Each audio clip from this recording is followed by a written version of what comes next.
What's going on, guys? This is Justin with an update about the innovative Marine EXT100 tank that I have. I know it's been a few weeks since my last update, and so I'll kind of tell you what's been going on and some new crap I'm dealing with right now.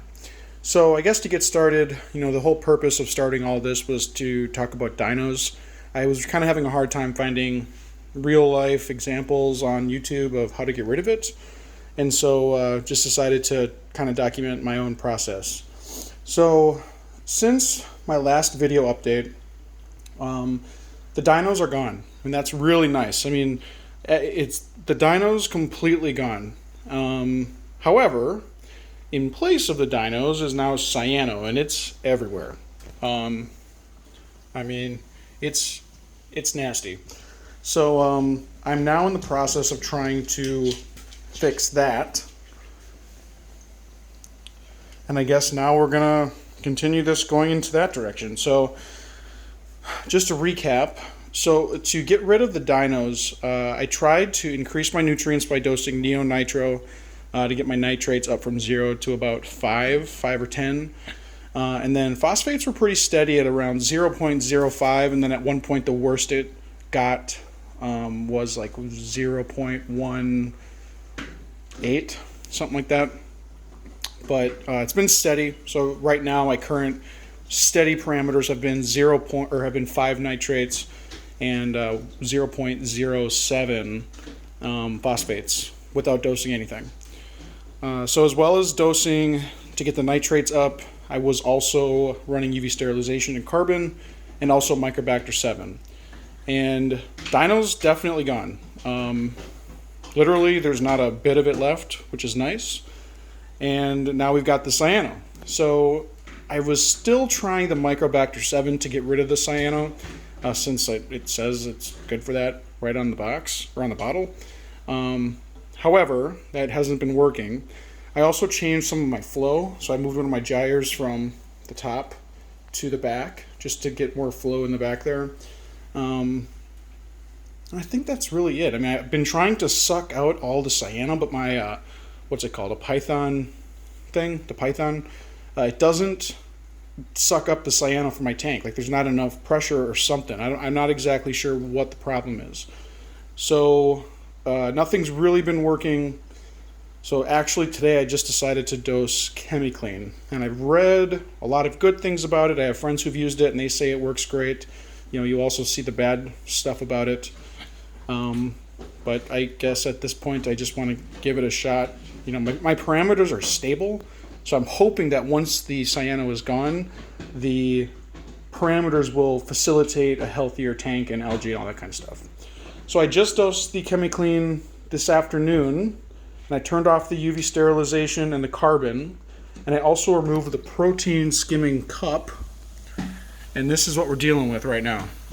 So we are full blast foaming, I guess. And from what I've been able to see online, this should be a good enough aeration for the water.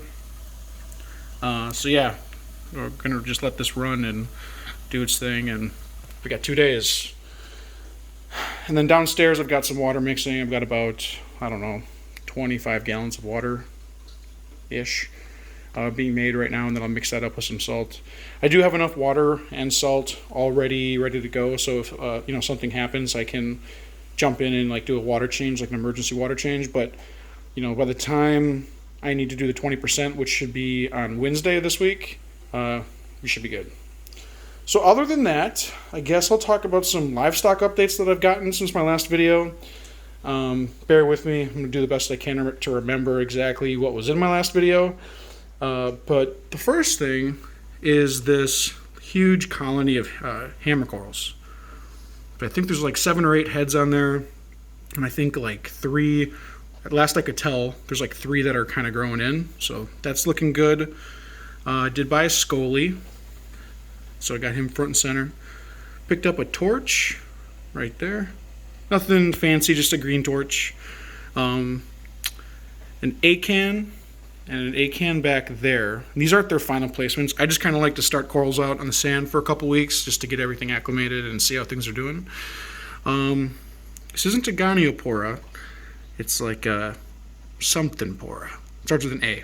But I got that little frag. I got some mushrooms over there. My fox face came out of quarantine. So he's been in here for about a week now and doing great. The tang also, I'm not sure if he was in the last video, but that fish also came out of quarantine. At first, they were not happy. Like tail swiping and it just total, like that, see? But that is so rare, and honestly, that's the first time I've seen it in probably 3 days.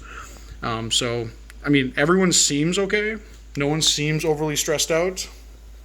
I do have some firefish that hide in this rock. Let's see if we can see them.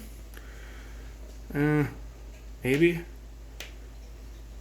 Probably not. But right in there is where they sleep, way in that rock. So yeah, that's it. So everything's looking good.